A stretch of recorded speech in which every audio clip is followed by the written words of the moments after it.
Hi there and welcome back to my collection. We're on shelf 3. We are on part 2 and we are continuing on with Peter Stone horses, although there is one little Breyer Christmas ornament hanging here because he kind of mirrors my sport horses. So these guys, I won't pick them up, but they're the sport horse mold. I believe, if I remember correctly, the sport horse mold was originally sculpted by Chris Hess, and then I think the Airy Joan kind of cleaned it up a little bit. This guy is called Patriot. He is a Equine Affair special run from the year 2000. I thought it was clever how they did the flag on him. And then this guy is really cool. He is the Black Jumper. He is a regular run, I'm pretty sure, from 1997, but he has the original resin base. This puppy weighs, I don't know, 2-3 pounds. He weighs at least twice what the horse weighs. I think I got the horse at, he's a chalky black. I think I got him at State Line Tack or one of those places. And I have to keep him because I love the interesting evolution of the base from that hard, heavy resin to the wooden, lighter weight where you can actually apply the Equine Affair logo to it. Then we'll move down to the little chips. This little guy, I didn't look him up, but I actually bought him. He's a factory custom. He's a bay on the standing drafter. He's got his head tucked and his tail swishing. I bought him from the Goodwill auctions. There's actually an online Goodwill auction website. So picked him up. He was cheap and I needed an example of the mold. This guy is the pony mold. He is a designer horse. You can see I love the bald faces and I love chestnuts. So that was what I picked for my pony designer mold. I think this is the Morgan mold. I'm pretty sure that he's just a regular run. Back when you could buy them in regular stores, he came on, I think, a blister card if I remember. And then, like I said, I love these opal guys. So this is the opal Arabian chips. That's the name of this scale, is chips, and then pebbles, and then these would be, I don't know if they have a name, but they're a traditional scale, sort of. I think this guy is another regular run from back in the days when you could get them at the regular store. He's just a really nice Palomino quarter horse. And then this guy is one of my designer horses. Stop it, you guys. Stop fighting. I think he's a designer horse. He is. He's a designer horse from 2013. I loved what they did with that mane and tail, with the big swishy swirly. Who doesn't like a big foofy mane and tail? This is the Frisian mold. And so I just decided to put kind of a plain color on him because they did such a fun job customizing that mold. Oh, don't want to domino everybody, so let's get him back in place. And then this guy, I haven't got a clue. I bought him. He's the Chips rearing horse and pinto, and he's nice and he's fun, and I don't know where I got him or why, but this guy, I looked him up and I couldn't find him.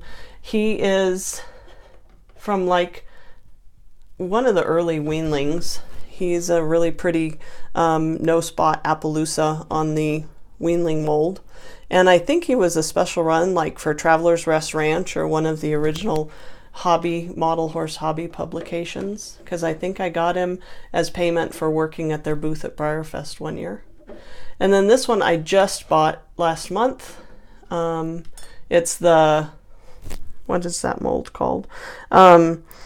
It's the Arabian foal mold, and I needed an example of the mold. He was reasonably priced, and there you go. He goes back on the shelf. So then we get back to a little bit more history. This is E.S. Merrimack on the Ideal quarter horse mold. He's this really nice, well done roan color, and he has a little few marks on him.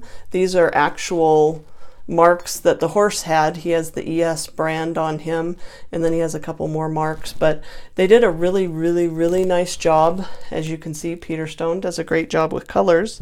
And ES Merrimack was a run of 350 back in 1999. I traded another hobbyist because I think I had one of the Cerulean series, and so I traded someone who lived back east for him for another horse that I had. This is Fancy on the Ideal Quarter Horse mold. Really nice leopard Appaloosa chestnut. And you could find a variety of colors, like some of them had just basically splatter spots.